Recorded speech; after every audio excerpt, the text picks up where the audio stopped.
Hello everyone, welcome to search UPSC. ఈ వీడియోలో మనం ఎలక్ట్రోమాగ్నెటిక్ స్పెక్ట్రమ్ గురించి చూద్దాం.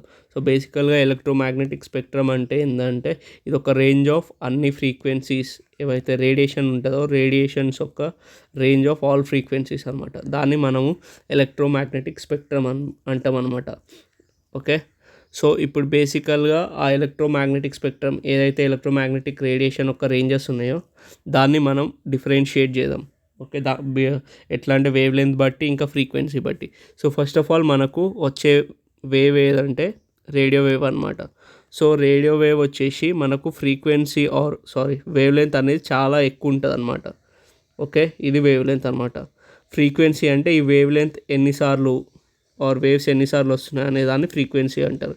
సో మనకు ఫ్రీక్వెన్సీ వచ్చేసి 10⁴ హెర్ట్జ్ అనమాట. ఇది గుర్తుపెట్టుకోండి. ఇక్కడ వచ్చేసి వేవ్ లెంత్ వచ్చేసి మీటర్స్ అనమాట, 10⁻³ మీటర్స్. ఓకే, సో మనకు నెక్స్ట్ వచ్చే వేవ్ ఏంటంటే మైక్రోవేవ్ అనమాట.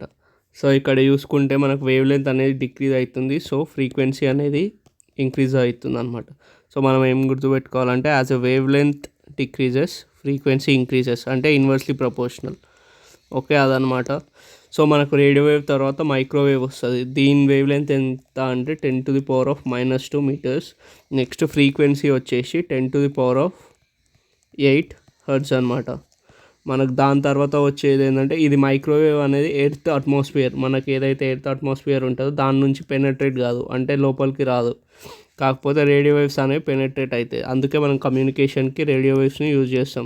దాని తర్వాత ఇన్ఫ్రారెడ్ రేస్ అనమాట. ఇన్ఫ్రారెడ్ రేస్ వచ్చి వేవ్ లెంత్ ఎంత అంటే 10⁻⁻5 మీటర్స్ అనమాట. మనకు ఫ్రీక్వెన్సీ వచ్చేసి 10⁻12.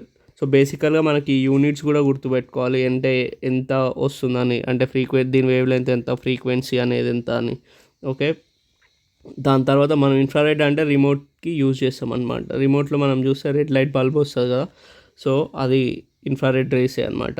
సో మనకు నెక్స్ట్ వచ్చేది విజిబుల్ స్పెక్ట్రమ్ అనమాట. విజిబుల్ స్పెక్ట్రమ్లో మనకు వేవ్ లెంత్ వచ్చి ఎంత అంటే 0.5 × 10⁻⁻6 వేవ్ లెంత్ అనమాట. ఓకే, సో దాని ఫ్రీక్వెన్సీ వచ్చేసి 10⁻15. ఓకే, ఈ విజిబుల్ స్పెక్ట్రమ్లో మనకు రెడ్ లైట్ నుంచి మెల్లమెల్లగా ఎల్లో, గ్రీన్, పర్పుల్, బ్లూ ఎక్కుంటూ పోతుంది కదా, సో అట్లా అనమాట. సో ఫ్రీక్వెన్సీ బట్టి కూడా మనం కలర్స్ని చూసేది చేంజ్ అవుతూ ఉంటుంది అనమాట. సో మనకి ఇక్కడ వరకు అంటే ఏమంటారు, ఇన్ఫ్రారెడ్ రేస్ కొన్ని పెనట్రేట్ అవుతుంది. దాని తర్వాత విజిబుల్ స్పెక్ట్రమ్లో కూడా అట్మాస్ఫియర్ నుంచి పెనట్రేట్ అవుతుంది. కాకపోతే నెక్స్ట్ వచ్చే వేవ్స్ అన్నీ they can penetrate through the atmosphere of the earth. Okay, ఇది గుర్తుపెట్టుకోండి. సో బేసికల్గా మనకు నెక్స్ట్ వచ్చేది ultraviolet rays. So ultraviolet rays యొక్క ఫ్రీక్వెన్సీ ఎంత అంటే 10⁻⁻8 మీటర్స్ అనమాట. దాని తర్వాత దీని ఫ్రీక్వెన్సీ ఎంత అంటే 10⁻16. ఓకే, ఒక్క పవర్ ఎక్కువ మన విజిబుల్ స్పెక్ట్రమ్ కంటే. నెక్స్ట్ వచ్చి ఎక్స్రే దీని వేవ్ లెంత్ ఎంత అంటే 10⁻⁻10. దాని తర్వాత దీని ఫ్రీక్వెన్సీ వచ్చేసి 10⁻18.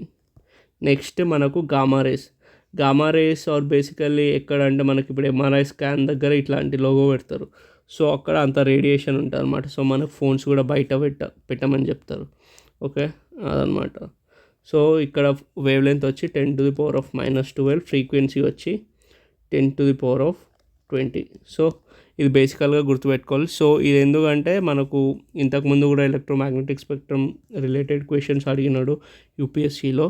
ఇంకోటి ఏంటంటే దీనిలో మనకు బేసికల్గా ఏం గుర్తుపెట్టుకోవాలంటే ఈ వాల్యూస్ గుర్తుపెట్టుకోవాలి, వేవ్ లెంత్ వాల్యూస్, ఇంకా ఫ్రీక్వెన్సీ వాల్యూస్, ఇంకా సీక్వెన్స్ ఆఫ్ ద వేవ్స్.